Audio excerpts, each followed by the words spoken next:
It was around 2 a.m. when I saw the rest stop. I'd been driving for hours, my eyes heavy, my head pounding from the caffeine I'd been gulping down like water.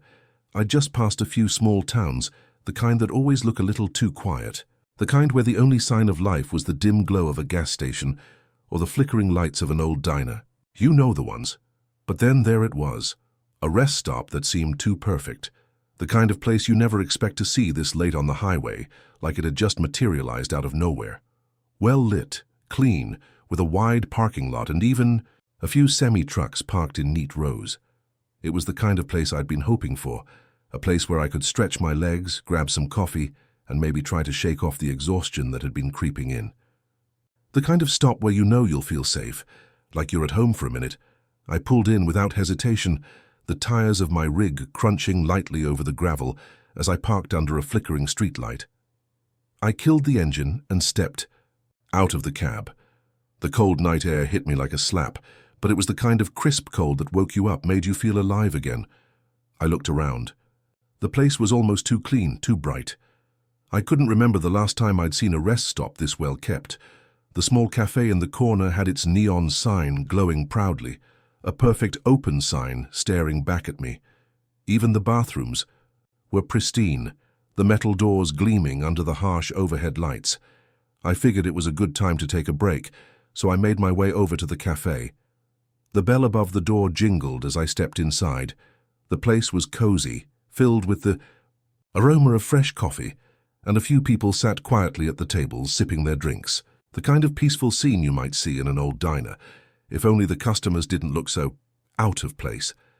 They all seemed so still, their eyes locked in an empty stare, too perfect, too silent. "Hey there," I said, trying to shake off the weird feeling that crept over me. A woman behind the counter, early 30s, blonde, dressed in a diner uniform, looked up with a smile that didn't reach her eyes. Her smile was almost mechanical.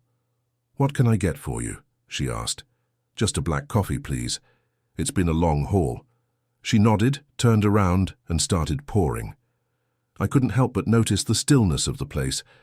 I hadn't heard any conversation, any laughter, nothing but the hum of the fluorescent lights and the soft clink of porcelain. It was unsettling. I walked over to one of the empty tables and sat down, my eyes still scanning the place. It didn't feel right. Something about the way everyone sat there, motionless, like they were in a trance. I rubbed my eyes, hoping I was just tired, but the weirdness didn't go away. The woman slid my coffee in front of me, her eyes still vacant. "Here you go," she said in that same flat tone. "Thanks," I replied, trying to keep the conversation going, though I wasn't sure what for. I took a sip of the coffee, and it was hot, rich, and strong, exactly what I needed to keep going. I looked out the window at the empty parking lot. The trucks were parked in rows, but not a single driver was out of their vehicle. Not a single person walked around. Just the cold night and the eerie stillness. I felt a twinge in my gut, a sensation I couldn't quite place. It was like a feeling of dread, of something being terribly wrong. But like anyone who's been on the road too long, I chalked it up to exhaustion, the kind of tired where your brain just starts to play tricks on you. I finished my coffee quickly, then stood up, stretching my legs. That's when I noticed it, the clock on the wall. It was nearly 3 a.m., but something about the way the numbers glowed in the dim light made my stomach drop. The second hand was stuck. It wasn't moving. I squinted, trying to make sense of it, but no matter how I looked at it, the second hand remained frozen, dead in its tracks. My pulse quickened. The hairs on the back of my neck stood on end. "Everything all right?" The woman's voice interrupted my thoughts, but it was like she had been standing there for much longer than I realized. I didn't know how to answer that. It felt like the air had thickened, like something was hanging over me. I nodded, though. "Yeah, I guess, just a little tired." She gave a faint smile, the same robotic expression. "It's always like that around here," she said, as if she were reading a script. It doesn't always work right." That only made my stomach churn more. I turned to leave, but before I could take a step, something caught my eye. A flicker of movement outside. A figure. A man, walking past the window, his steps slow and deliberate. He was dressed in old clothes, like he'd been on the road for days. His face was hidden by the shadow of his cap. I froze. The strange tension that had been building in the pit of my stomach suddenly flared into full-on panic. I didn't know why, but something told me that this man wasn't just a tired traveler. I didn't know who he was, but I knew I didn't want to meet him. I turned back to the counter, but when I looked at the woman, she wasn't there anymore. The cafe had fallen silent again. The people at the tables, they hadn't moved, hadn't even blinked. The place felt deserted despite the fact that I could see the faint shadows of people sitting at the tables. I stepped back, my heart racing now. What was going on? Was this place even real? I shook my head. I'm just tired, I muttered, trying to calm myself down. I'm seeing things. I turned to leave, but as I reached for the door, I glanced at the clock again. The second hand was still stuck, still frozen. Suddenly I had to know what was going on. I pushed open the door and stepped outside. I stepped outside, my breath cutting through the still night air like a sharp knife. The cold stung my skin, a stark reminder that I wasn't getting any younger. It had been a long haul, too long. My eyes had been fighting the exhaustion, but now I was awake enough to notice the strange quiet around me. The rest stop was still, almost too still, like the whole place was holding its breath, waiting for something to happen. I looked around at the parking lot, the gravel crunching under my boots as I made my way back toward the truck. The neon lights from the cafe above cast strange flickering shadows on the ground, and the streetlights above buzzed faintly, like they were ready to go out at any moment. The trucks parked in neat rows were a comforting sight, their drivers nowhere to be found. But there was something unnerving about how empty the lot was, even at this hour. I climbed into my cab, closing the door behind me with a firm thud. The familiar hum of the engine was a small comfort, but it didn't quiet the growing unease that tightened in my chest. The place felt wrong, like it wasn't supposed to be here. The kind of eerie stillness that sends a shiver down your spine, even when there's no reason for it. I started the truck and pulled out of the parking lot, glancing back once more at the glowing cafe sign. It was hard to shake the feeling of something out of place. The people inside, the strange behavior, the motionless figures, they weren't like anything I'd ever encountered on the road before. As I cruised down the empty highway, the headlights cutting through the darkness, I tried to push the oddities from my mind. It wasn't the first time I'd felt weird about a stop on the road. After all, truckers see a lot of strange things on long hauls. But the more I thought about it, the more that feeling settled in, like something was following me. An hour passed, then two. The road stretched out before me in the eerie quiet of the night. There was no sound, but the low hum of the truck's engine and the occasional flicker of my dashboard lights. The highway was empty, a straight stretch, no turns, no exits, just dark and lonely asphalt, the kind of stretch that makes you feel like you're the only one left on the earth. But then I saw something, a glow in the distance, soft and yellow at the edge of my rearview mirror. I blinked, thinking my tired eyes were playing tricks on me, but no. It was there again, brighter now, the same damned rest stop. I hit the brakes instinctively, the truck lurching forward as I slowed to a stop on the shoulder. My breath quickened, the pulse in my neck picking up. How was this possible? I'd just left that place. It couldn't be here. It couldn't have just followed me. That wasn't how the road worked. That wasn't how the world worked. I glanced back through the rearview mirror again, trying to make sense of what I was seeing. The same neon lights from the cafe, glowing like they had been there all along. But this time the glow was too strong, too close. I could see it reflecting off the trees now, hear the hum of the lights more clearly. I took a deep breath and rubbed my eyes. I'm just tired, I thought, just seeing things. But no matter how hard I tried to rationalize it, I couldn't shake the cold pit in my stomach. I turned my head, peering out the side window, just in time to see the figure again. The man from earlier? The one standing by the edge of the woods. There he was, just standing there. I didn't know how long he'd been there, but I could feel his eyes on me. That cold, unsettling stare from beneath his cap. The same figure I'd seen standing, still outside the cafe.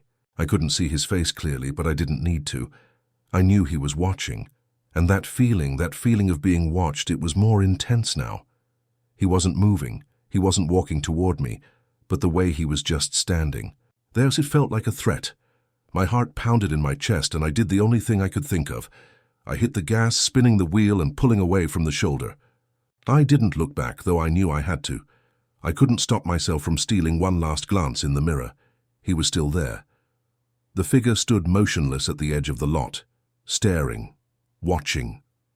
I didn't know how to explain it to myself, let alone anyone else, but I couldn't shake the feeling. I was on edge, wound tight, and the whole truck cabin felt small and suffocating as I drove faster, trying to escape the nagging unease that clung to me like fog. I had to pull over. I had to calm down before I lost it completely. I pulled off. The highway at the next available exit. The first thing I noticed was the sheer emptiness of the area. No lights, no buildings, just the endless black road stretching ahead. The gravel shoulder was wide with no signs of civilization for miles. I reached for the satellite phone, my mind still spinning. I needed to talk to someone. Anyone. Dispatch. My wife. Hell, even a fellow trucker. I dialed the number for dispatch, hoping for something normal, something real. It rang 3 times before someone picked up. Dispatch, came the crackling voice on the other end, sounding like they'd been waiting for my call. Hey, it's Mike. I'm on Route 52, just outside of, well, I don't know where I am. But listen, I'm seeing something strange. There's a rest stop, and I swear it just appeared out of nowhere. I left it, pulled away, and now I think it's following me. I heard a long pause on the other end of the line. Then, in a voice that was so calm it sent a chill down my spine, the dispatcher spoke. You didn't stop there, did you? I froze. My mind raced. What do you mean? I just stopped. There was a clean, well-lit rest stop. I grabbed coffee. I was in and out, nothing weird, except the dispatcher cut me off. Mike, listen to me. The rest stop you're talking about burned down in 1972. We've gotten no reports from that area since then. Whatever you saw, it wasn't real. My breath caught in my throat. What are you talking about? I just came from there. I'm telling you, it's real. No, Mike, it's not real. And if you saw it, you need to leave. Get back on the highway and don't look back. I hung up the phone, my hands shaking. I turned the engine back on and threw the truck into gear. I didn't know what the hell was happening, but the dispatcher's words were like ice in my veins. A place that had burned down over 50 years ago. A place that shouldn't exist anymore? Yet I had just been there. I had just walked through it. I could still smell the coffee, feel the heat from the neon lights. But now, with the dispatcher's words echoing in my head, everything seemed different. The road ahead of me, the night, the very world outside, it all felt wrong, like I was in a nightmare I couldn't wake up from. The truck's headlights illuminated the endless stretch of road ahead, but no matter how fast I drove, the unease stayed with me. I wasn't sure if I was driving away from the rest stop, or if it was driving toward me. And then, just as I began to believe it was all in my head, a strange, chilling realization hit me. I didn't know which way was forward anymore. I couldn't tell how long I'd been driving. It felt like hours, but then again it felt like only minutes. The road stretched on endlessly before me, an unbroken ribbon of black, and my headlights barely cut through the thick, oppressive fog that had rolled in. The hum of the engine was the only thing that kept me company, but it couldn't drown out the gnawing feeling in the pit of my stomach. I glanced at the dashboard clock. 5:37 a.m. It should have been impossible. I'd stopped at the rest stop only, an hour ago, but everything felt warped now, as if time itself had gotten twisted up like a broken record. I had to fight the urge to look in the rearview mirror. I was afraid of seeing it again. The glowing lights, the dark figure standing at the edge of the woods, but no matter how much I told myself not to look, my eyes kept wandering back. The dark, empty highway behind me was like a great, yawning void. There was no sign of the rest stop, no headlights glaring at me from behind.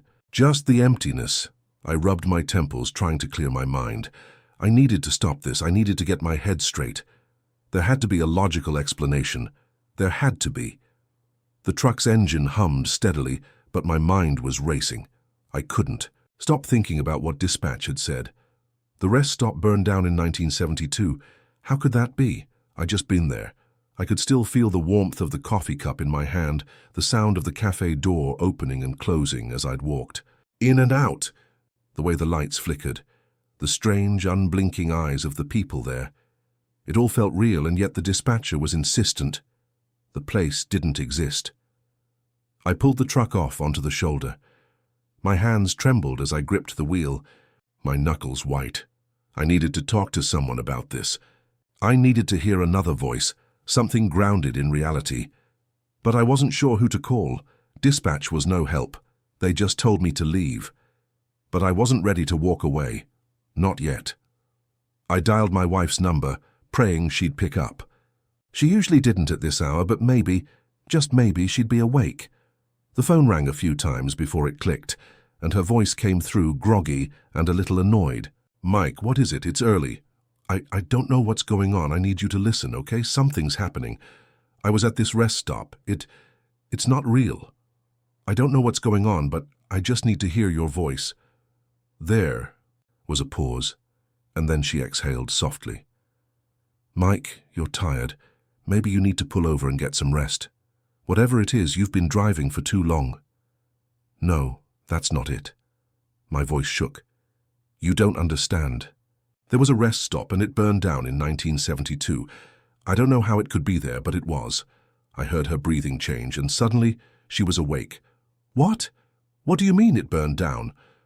"I don't know," I said, my voice low, desperate. "I was just there, the place, the people, everything. It was like it was alive." She was quiet for a moment. "Mike, this sounds crazy, but maybe you should talk to someone. Maybe you need to see a doctor. There's got to be a logical explanation." The pit in my stomach deepened. I knew she was just trying to help, but her words felt distant. A doctor. My thoughts flickered back to the voice from the truck's radio. "Leave now. It's not real." "I don't think it's a doctor I need," I muttered. "What do you mean?" Her voice softened. "Mike, you're scaring me." I had no answer. I just couldn't explain it. I wasn't imagining this. The lights, the people, the eerie silence of the rest stop, it all felt too real. "I'm sorry," I said. "I just needed to hear your voice." "I'll be okay. I'll call you soon." She sighed.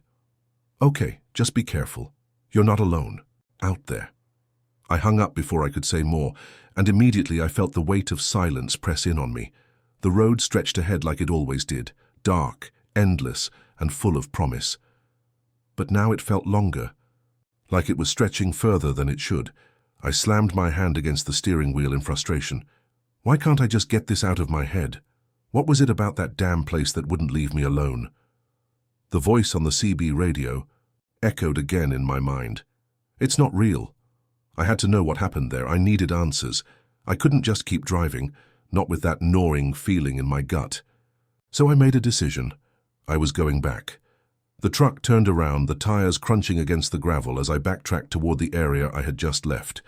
It felt like an eternity before I came up to the exit that led back toward the rest stop. The night seemed to close in around me, the air thick with fog, and I felt the weight of the decision pressing down on me. But I couldn't turn back now. I had to know. I had to see it with my own eyes, to understand what was happening. As I pulled off the highway again and onto the familiar stretch of road, my eyes scanned the horizon. The lights should be ahead, right? I knew the turn. I'd seen it clearly before. I should have passed it by now. But there was nothing, just darkness. I couldn't explain the way my pulse quickened or the cold sweat that beaded on my forehead. The rest stop should have been here. It had to be. I kept driving, trying to push down the creeping panic rising in my chest, and then, as if the fog itself had parted, I saw it. In the distance, the soft, glowing lights, like a lighthouse beckoning me forward. I knew I wasn't imagining it this time. I felt my heart pound in my throat. It was there. The rest stop. The clean, brightly lit cafe, the glowing neon signs. But this time, something was different. The place was too still, too quiet. The lights flickered occasionally, casting strange shadows in the stillness of the night. I drove closer, and that same sense of dread washed over me, the same eerie feeling I'd had before, but now it was stronger, sharper. There was something more wrong about this place than I had realized. Stopped the truck, idling at the edge of the parking lot. There were no other vehicles, no drivers. I climbed out of the cab, my boots hitting the gravel with a soft thud.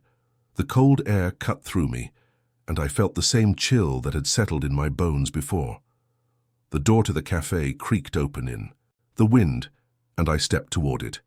The lights inside flickered, casting long shadows across the floor. I took a deep breath, readying myself for whatever was waiting inside. The door creaked open.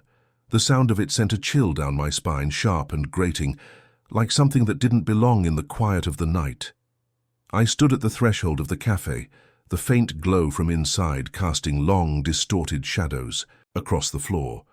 The air was thick with the smell of stale coffee, as if the place had been open for hours, yet there was no sign of life. The usual hum of activity, the clinking of cups, the chatter of fellow truckers, nothing. Just silence. An unsettling silence that screamed something was wrong. I stepped inside cautiously, the creaking of the door echoing in the empty space. My eyes adjusted to the dim lighting, and I could see the rows of tables, the counter where the coffee machine sat, still and unused. Everything was too still, too perfect, like a scene frozen in time. There were no workers behind the counter, no customers sitting at tables, not a single sound, just the soft buzz of the fluorescent lights overhead. Moved deeper into the cafe, my boots muffled against the linoleum floor. My heart was pounding, each beat like a drum as I approached the counter.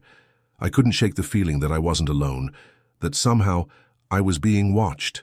But no one was here. Or so I thought. A low hum suddenly crackled to life above me, the sound of an old static-filled radio. It seemed to come from nowhere, like a forgotten relic from another time. I froze, every muscle in my body tensing as the crackling grew louder, then faded into a distorted voice. "Why did you come? Back?" I jumped back, my hand instinctively reaching for the door handle, but it was too late. I was trapped inside.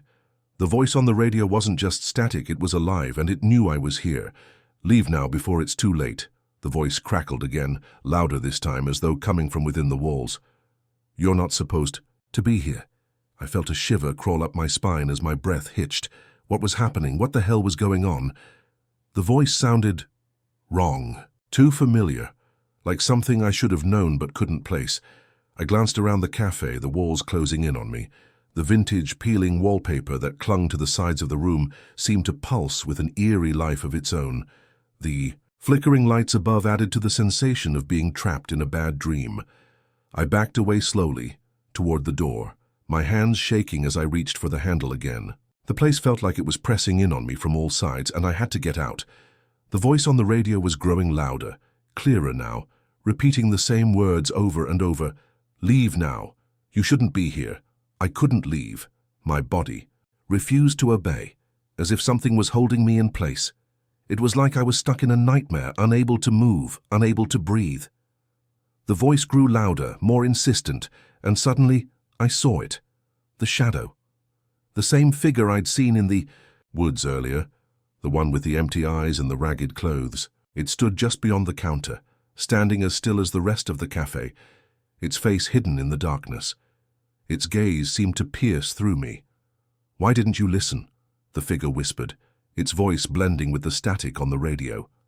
Could feel it now, a dark presence filling the room. The air had become heavier, suffocating. My mind raced. What was this place? What was going on? I knew the rest stop had burned down in 1972. I knew it didn't exist anymore, but here I was, right in front of it, in the middle of it. It was all wrong. The clock on the wall had stopped. The air was stale, thick, like time itself had stopped. Inside these walls, the figure took a slow step forward, and the air shifted around me. The faint hum of the radio had turned into an unbearable shrill screech that rattled my bones. I stumbled backward, almost tripping over a chair. The figure stepped closer, its face still hidden in shadow. It didn't matter how much I tried to move, it was as if my body refused to cooperate. Every instinct screamed at me to run, but I couldn't tear my gaze away from the figure. Its hollow eyes, its grotesque grin that seemed to stretch wider as it stepped closer. "Why didn't you listen?" The voice, now coming from all directions, echoed in my head, not just in the room. I couldn't breathe. My lungs felt like they were suffocating under the weight of the air in the room. I turned to the door again, ready to push it open, but my hands wouldn't move. The cold from the night outside was gone, replaced by a suffocating warmth that pressed against my skin. The voice on the radio was louder now, almost deafening. "Don't you understand?" The figure was closer now, standing just inches away. I could feel its breath on my face. Cold, stale, like death itself. "You should have left when you had the chance." That was it. That was the tipping point. My body finally obeyed. With a strength I didn't know I had, I yanked the door open and stumbled outside into the cold night. I didn't look back, I couldn't. The air outside was a slap of cold against my skin, but it didn't matter. Anything was better than that suffocating room. Anything was better than the figure that had been just moments behind me. I ran back toward the truck, my heart hammering in my chest. The sky above me was an endless black void. The headlights of the truck shone through the misty air, illuminating the empty parking lot behind me. I slammed the truck door behind me, locking it, panting heavily. The engine roared to life with a familiar hum, but there was no comfort in it now. My mind was racing, my heart still pounding. I looked back toward the cafe and I saw it then, just for a brief moment, before I slammed the door shut again. The figure stood in the window, and it was grinning. I couldn't tell how long I sat there, staring at the road ahead, my mind still reeling from the madness of what had just happened. The same static-filled voice continued to whisper in my ears, even though the truck's radio was turned off. It was as if the place was still alive inside me, pulling at my mind. I didn't know how long I could drive, but the road stretched out ahead. The fog was thick, the darkness overwhelming, but I couldn't go back to that rest stop. I couldn't face it again, but as the truck moved down the highway, I caught a glimpse of something in my side mirror. It was the same damned rest stop. I couldn't breathe. It wasn't the air, it wasn't the truck. No, it was the sensation that had settled deep in my chest, like a vice squeezing down on my lungs. The rest stop, no, the thing that looked like the rest stop, was still there. It was behind me. It wasn't real, I kept telling myself. It couldn't be real. But when I glanced in my side mirror again, there it was. The lights, the sign, that damn cafe flickering in the mist. It was there, just like it had been before, and I couldn't escape it. The road ahead was endless. The fog clung to the asphalt, swirling in unnatural patterns. It was like the highway itself was conspiring with the place I'd just fled. As I sped down the road, every turn I took led me back to the same spot. I could feel my pulse rising, my hands tightening on the steering wheel, the sweat forming on my brow despite the chill in the truck. I couldn't stop. My thoughts raced, trying to make sense of it. How was this happening? How was it still following me? I glanced back again. Nothing. The rest stop was gone. But was it? I wasn't sure anymore. The more I looked, the more it seemed like the mist itself was alive, trying to reach for me, to pull me back. I slammed my foot on the gas, trying to outrun it, but every time I looked in the rearview mirror, I couldn't help but see it. The rest stop, always there. My hands were shaking, my grip slipping, but I forced myself to focus. The truck's engine roared in protest as I floored it, praying I could outrun whatever was going on. It felt like I was chasing my own tail, like every road I took just brought me closer to the nightmare I just barely escaped. Minutes or hours passed. Time didn't seem to matter anymore. My mind kept racing, looping back to the thing I couldn't understand, the figure in the cafe, the voice on the radio, and those eyes. I couldn't shake the image of those hollow eyes locked onto mine as if they were reading my every thought. It was like that thing, whatever it was, had known me, had always known me. Suddenly the truck began to sputter. The engine gave a loud cough and then died. I froze, my eyes wide with disbelief.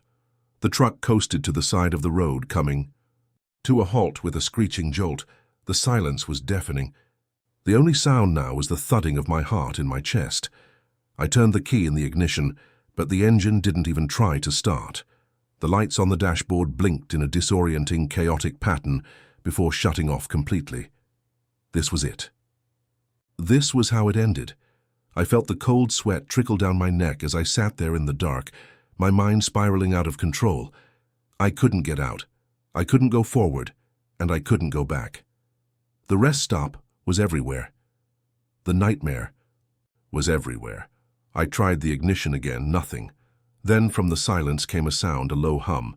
At first it was so faint that I almost thought I imagined it. But no, there it was, louder now. A hum that grew, turning into a voice, distorted but unmistakable. "Why won't you listen?" My stomach dropped, the pit of fear growing deeper. I didn't dare look in the rearview mirror. But I knew. I just knew what was coming. The same thing that had been following me all along. Suddenly, the sound of a truck engine echoed through the mist. Not from behind, but from somewhere in the darkness ahead. And there, cutting through the fog, a pair of headlights shone, bright and unforgiving. I gripped the wheel harder, my knuckles going white as I strained to make sense of what was happening. The headlights grew brighter, closer, until I could make out the shape of the truck. It looked normal enough, just another rig on the highway. But when it got closer, I could see the driver, or rather, what used to be the driver, the figure in... The truck was slumped in the seat, its face obscured by the dim light from the dashboard. I couldn't make out any details, just the silhouette. But something in the air shifted. It wasn't right, it wasn't real. The truck slowed to a crawl and stopped right next to me. My heart skipped a beat as I instinctively leaned closer to the window, trying to get a better look at the figure in the driver's seat. And then I saw it, the face. It was empty. No eyes, no mouth, just smooth, featureless skin stretched over a skull. I couldn't breathe. My chest felt tight. I opened my mouth to scream, but no sound came out. The figure's head turned slowly toward me, and I felt its presence invade my mind. Its gaze, though it had no eyes, was focused on me, like it knew who I was, what I had seen. And then through the static that had started humming in the background, the voice whispered again, but this time, it wasn't through the radio. "It's too late to run now." The trucker's head tilted slightly, almost curiously, and a distorted grin spread across its face. No, I couldn't move. I couldn't look away.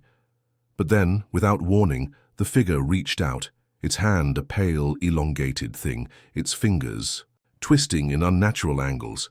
It touched the side of the truck, and immediately the metal of the door began to creak under the pressure.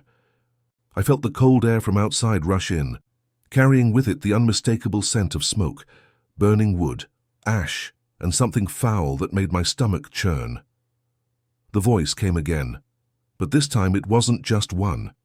It was dozens of voices, all at once, overlapping, coming from the truck, the radio, the walls, the ground beneath me.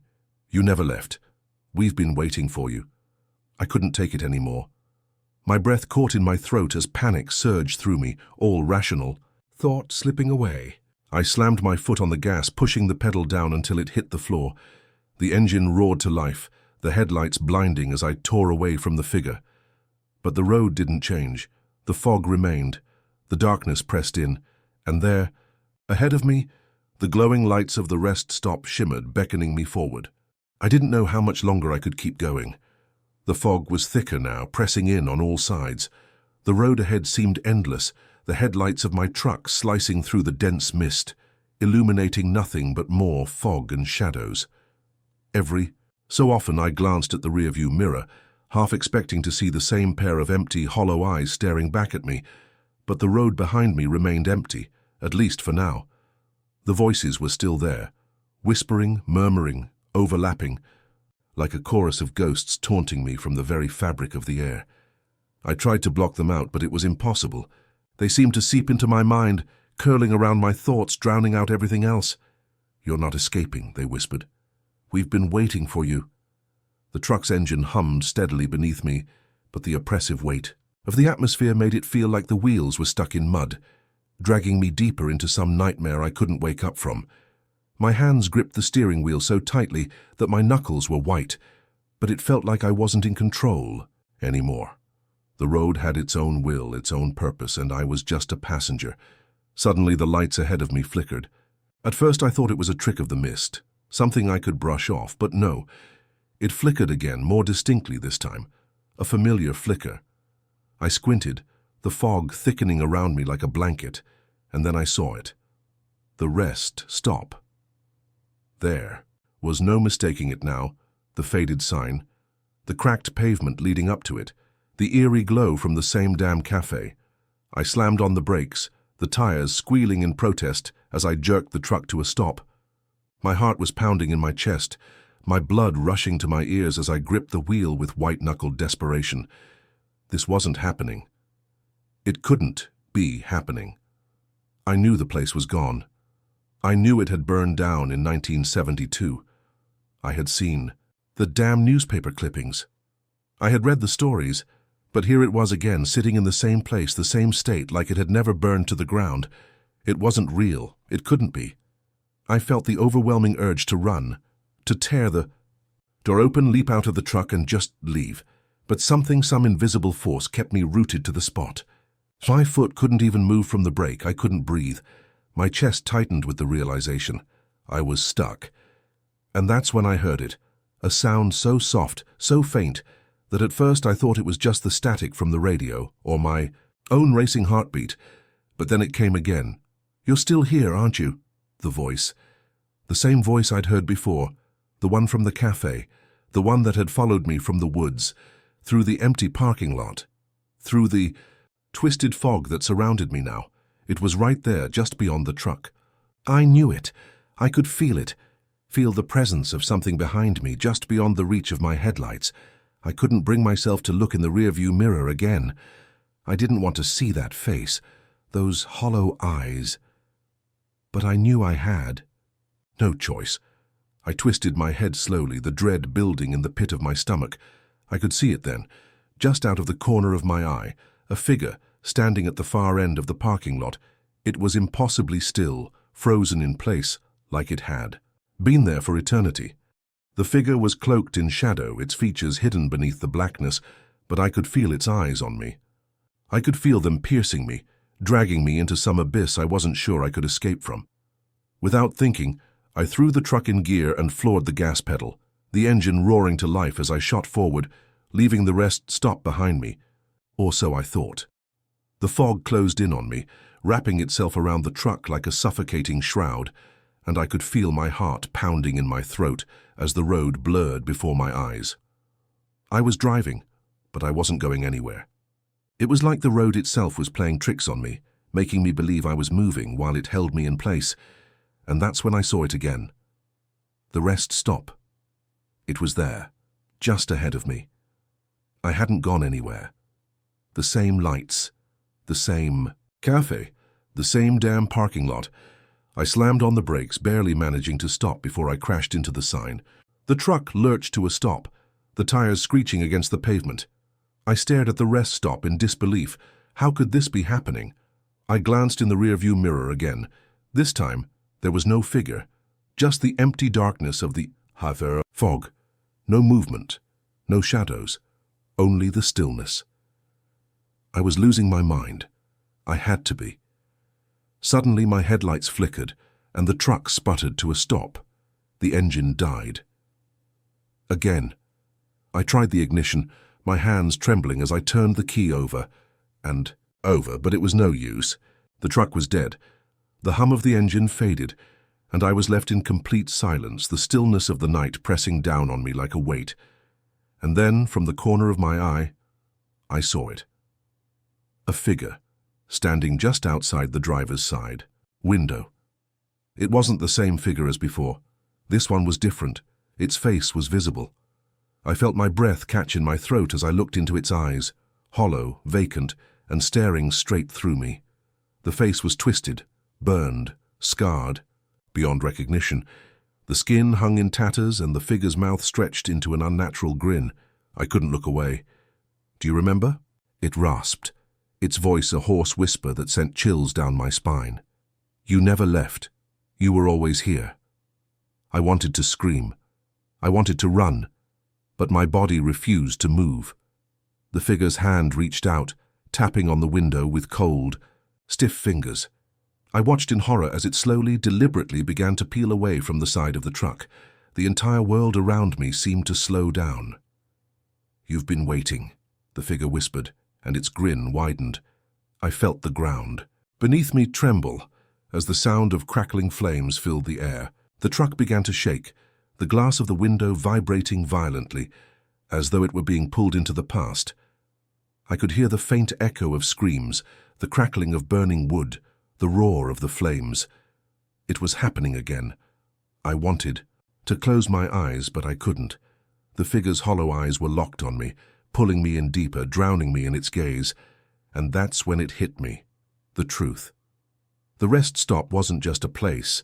It wasn't just an old burned-down building. It was a prison, a place where time and space had warped, where the dead refused to leave. And somehow, I was part of it now. The fire, the death, the souls trapped in a never-ending loop, eternally, waiting for someone to come back. It wasn't just the rest stop that was burned down in 1972. It was me, and I had never really left. The truck lurched once more, and I heard the roar of flames rising around me. The figure grinned wider, its mouth opening impossibly wide, revealing nothing but darkness, and then I knew I was trapped forever.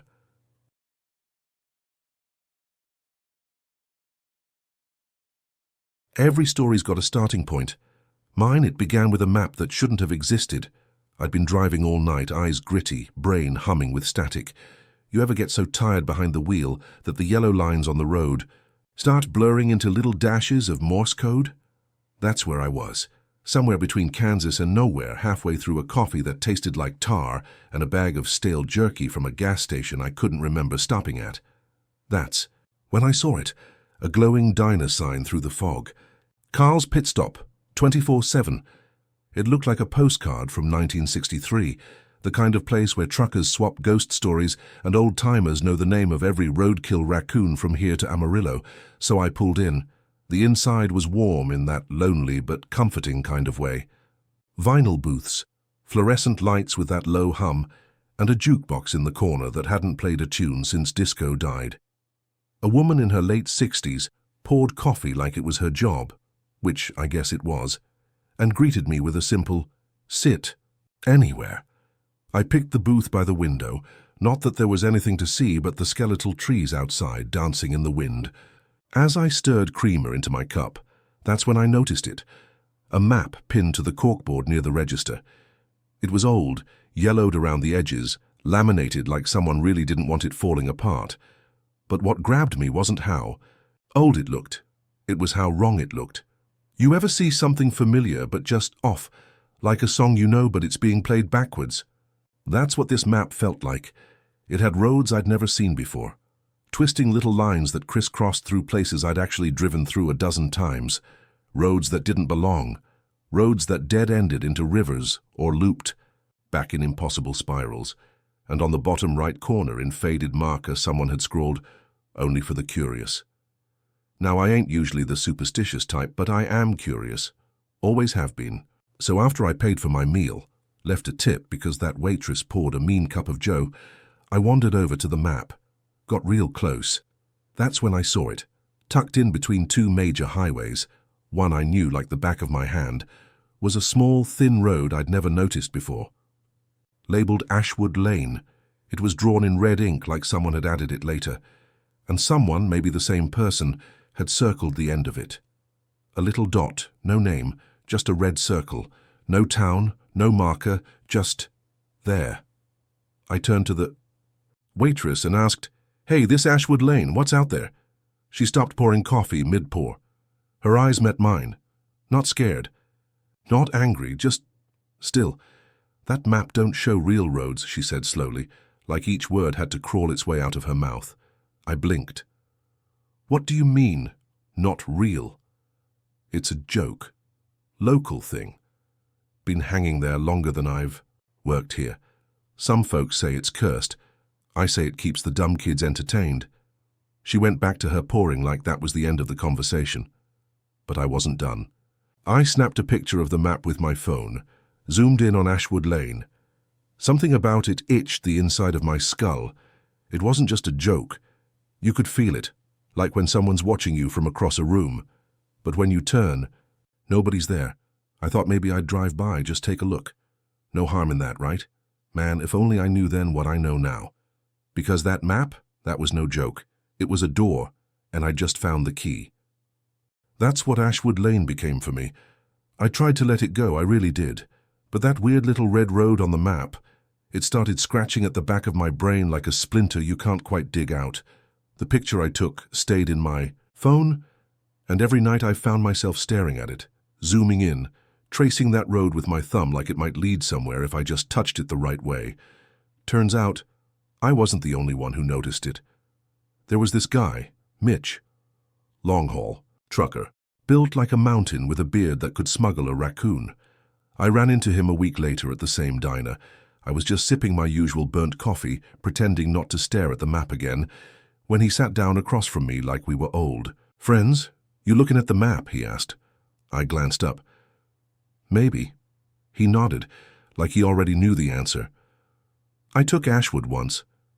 About 3 years ago." I leaned in. "You found it?" He gave this tired little laugh. "Wasn't hard. It's not on any GPS, but if you drive Route 17 long enough and keep your eyes peeled, it's there. Right past the old grain silo between mile markers 81 and 82. Looks like a private drive at first. No sign, just gravel and fog." My stomach dropped.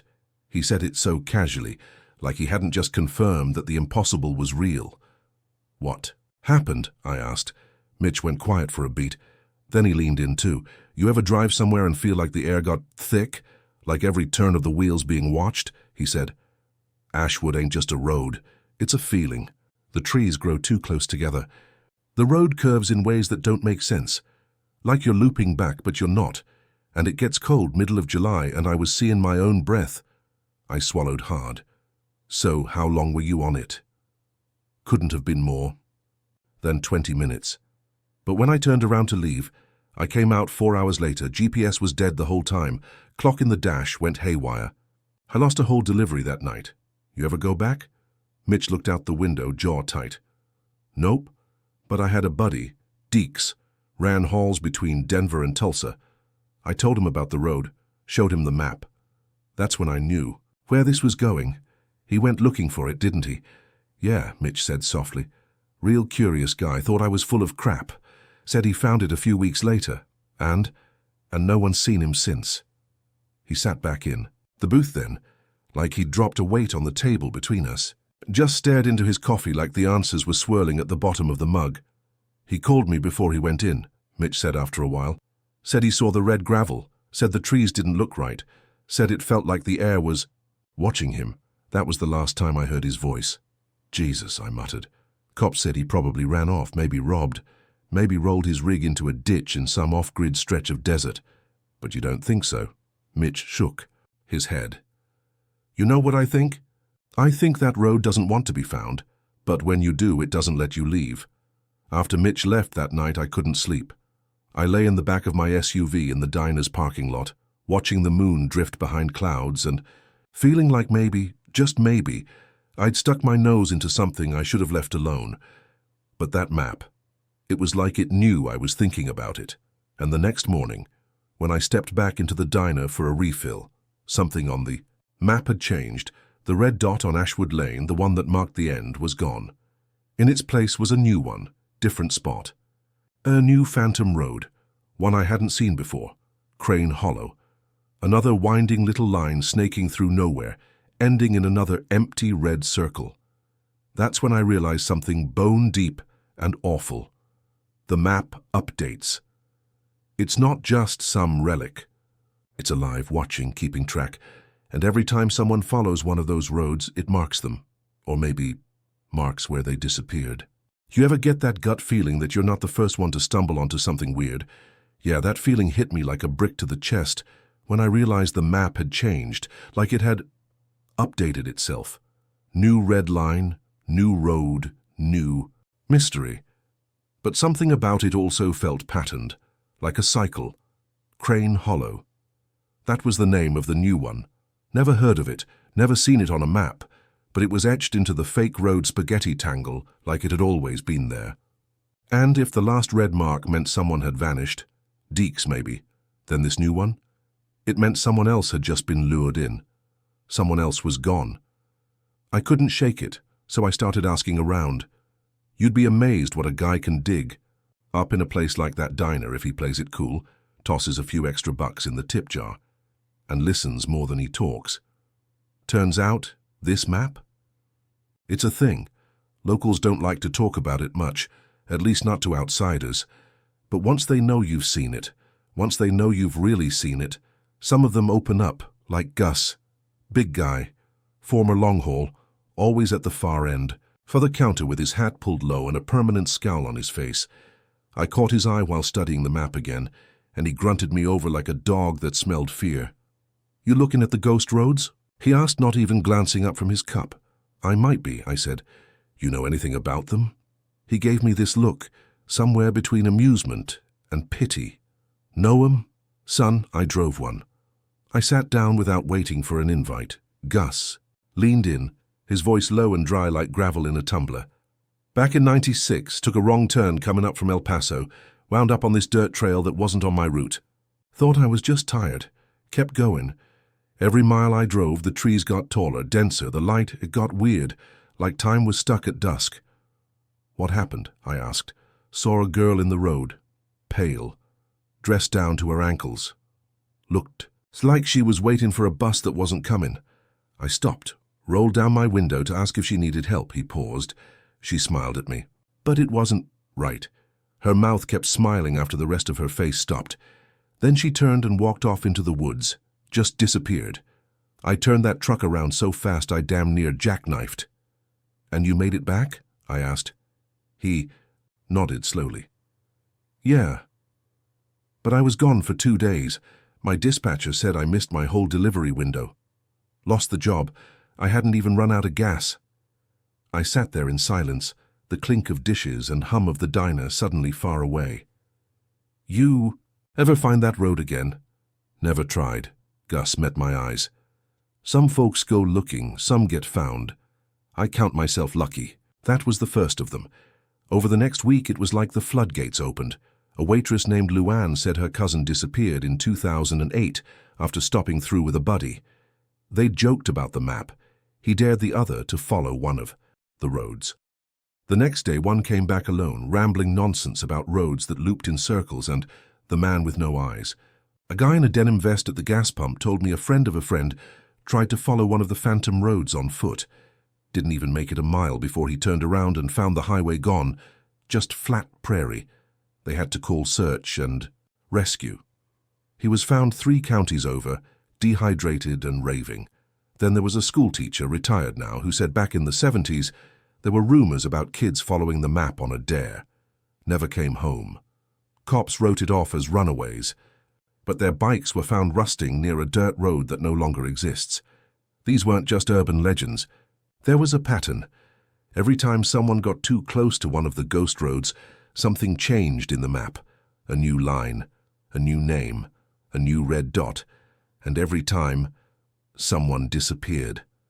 Sometimes they came back. Most didn't. And the ones who did, they were never quite the same. One woman, Clarice, told me her brother had driven into what he thought was just a detour near Winding Creek. Said he came back off, wouldn't talk, wouldn't sleep. Died 2 months later, just dropped. Dead in his sleep, heart failure. He was 32. That night I went back to the diner one more time. No appetite, just coffee and dread. The map was still there, still glowing faintly in that way. Things do when you're too tired and too scared to trust your eyes. And guess what? Another road had appeared. This one snaked out from Crane Hollow like it had grown from it, labeled in faded, almost invisible ink. Dead Lantern Trail. No one else in the diner noticed, just me, like it was waiting for me to see it. And that's when I realized this map doesn't just show where people disappear, it decides who disappears next. It was about 2 a.m. when I finally asked the question out loud. I was alone in the diner, except for the cook in the back and the night waitress, Darla. She'd been there almost every time I showed up, always watching me out of the corner of her eye. She looked tired in that way people look when they've been carrying a secret too long, so I figured, screw it. You know what the map really is, don't you? She didn't answer right away, just kept wiping down the counter like she hadn't heard me, but her jaw went tight. I'm not leaving until you tell me, I said, half a challenge, half a plea. Darla looked up at me then. You should have stopped looking at it. That was all she said. But then she reached into the drawer beneath the register and pulled out a worn envelope, yellowed edges. Smelled like it had been sitting next to an ashtray for a decade. She slid it toward me. I opened it. Inside was a black and white photo. Looked like it had been taken in the 50s. The diner looked the same. Same sign, same booths, same damn map on the wall. Only, it wasn't quite the same. There were fewer roads, and the ones that were there, they were darker, bolder, like they'd just been drawn. And instead of red dots, there were names written in fine cursive ink beside each one. Bobby H. Charlene G. Tommy, age 9. I felt ice in my gut. This photo's real? I asked. Darla nodded. My granddad ran this place back then. Said the map just showed up one day, tacked to the wall like someone left it there on purpose. Someone did, I muttered. That's what he thought too. Thought maybe it was a prank, until Bobby H. went missing that summer, followed a road no one could. Find again, then Charlene, then little Tommy, and the names. Granddad wrote them down, she said. Every time someone vanished after looking at that thing, he thought maybe if he recorded it, it'd stop. It didn't. I looked down at the photo again. Something about the names twisted my stomach. They looked handwritten, but the ink wasn't over the photo, it was in it. Like it had always been part of the image, burned into the paper. Where'd the map come from? I asked. Do you know? Darla hesitated. There's one story. She pulled out an old manila folder, thick with brittle newspaper clippings. She opened it to a yellowed page from some now-defunct local paper. Cartographer found dead in woods, surrounded by maps that led nowhere. It was dated 1938. He lived out past the mountains, she said. Name was Ephraim Bell. Used to work for the state, drawing maps. Good ones, precise. But then something changed, started adding roads that didn't exist. Whole neighborhoods, parks, train tracks that weren't there. Said he was mapping what could be, not what was. I raised an eyebrow. Like imaginary geography? Darla nodded. Except people started going missing, always near places he'd marked. One sheriff said the guy thought he was drawing invitations. That word landed heavy. Invitations. He died in the woods, she went on. They found dozens of maps around him, hand-drawn, and every single one had a road labeled Ashwood Lane. 5 froze. Wait, Ashwood was on his maps too? Yep. I sat back in the booth, my hands numb. So what? He cursed the diner? Cursed the map? No one knows. But the first owner of the diner, my granddad, found one of those maps in his mailbox the day the place opened. Thought it was some welcome to the neighborhood flyer. Tacked it on the wall. Been there ever since. And no one ever took it down? People tried, she said. Would fall back on the floor, or reappear the next day like it never moved, so they gave up. It became part of the place. I looked up at the map on the wall. It didn't seem so harmless now. It looked hungry. I left the diner just before dawn, mind-reeling. That map wasn't just a mystery, it was a collector. It gathered names, roads, souls maybe. It marked the ones who looked too closely. I pulled out my phone and looked at the photo I took of the map weeks ago, and my blood went cold. There was a red dot next to a road labeled Darla's Bend. I hadn't seen it before. I looked back at the diner, heart pounding. Was she already marked? Or was I? You ever have a moment where you know you could walk away? That feeling where the universe is giving you a free pass, a quiet little whisper that says, turn around, forget this, go back to your normal, boring life. Yeah, I had one of those. But I didn't listen. After Darla showed me the photo, the newspaper clippings, and the legend of Ephraim Bell, I told myself I was done. Really, I meant it. I packed up, filled the tank, and started heading west on I-40. Just going to keep driving till I hit somewhere normal, somewhere that didn't have cursed maps and roads that made people vanish. But 10 miles out, I started to feel it. That pull. It wasn't like a voice. Not quite, more like a thought that wasn't mine, a need. You know that itch on your back you just can't reach? That's what it felt like, but in my mind. A sharp tug towards something I couldn't see. but couldn't ignore either. So I pulled over on the side of the highway, took a deep breath and checked the map photo on my phone. The newest road, Dead Lantern Trail, was pulsing. I don't mean literally glowing, but it felt that way. Like my phone was warmer in my hand when I looked at it, and next to the trail, a dot. No name, just a dot. Waiting. I should have deleted the photo, tossed the phone, driven into the sunrise, and never looked back. But I didn't. Because I needed to know. I needed to see what was at the end of one of those roads. I needed to understand what had taken Deeks and Bobby and little Tommy from the photo. What had almost taken Gus? I needed the truth, even if it swallowed me whole. I turned the car around. The map had mentioned the trail branched off from Crane Hollow. So I drove there first. Back roads, dusty and cracked. I passed an old silo just, like Mitch said, mile marker 82, and there it was, Crane Hollow Road. It looked wrong. The pavement faded to gravel about 100 feet in, swallowed by overgrown trees that leaned in too close, like eavesdroppers listening to something I wasn't meant to say. The air went still the moment my tires hit the path. My radio hissed with static. My GPS went blank. Still I drove. Every nerve in my body screamed that this was stupid, suicidal. But I couldn't stop. Not now, I'd come too far. I needed to see it. Crane Hollow twisted for miles, or maybe it was minutes. I lost sense of time. The sun looked stuck. Shadows didn't fall right. And then, just as the map showed, I hit a fork. The sign was hand-carved. Crooked, barely hanging on one nail. Dead Lantern Trail, keep eyes open. I got out of the car, heart jackhammering in my chest. The trail ahead was narrower than the rest, barely wide enough for my car. There were old lanterns hanging from the trees, rusted, cracked glass, and every single one was unlit, except for the last one. Far in the distance, at the trail's end, one lantern flickered, like it was waiting for me. I stood there for a long time, keys in hand, staring down the path. This was it. The fork in the story. The moment where the narrator either becomes another name on the map or comes back with a story no one believes, and man, I wanted to be the one who came back. So I got in the car, put it in gear, and drove. The trees got thicker, the sky darker. The road turned from gravel to dirt, and then to something else entirely. Soft, spongy, like driving over old moss. The air smelled sweet and sick at the same time. Flowers bloomed out of season. Wind whispered through the branches in voices just below hearing. Then, silence. No birds, no insects, no sound at all except for my tires crunching slowly forward.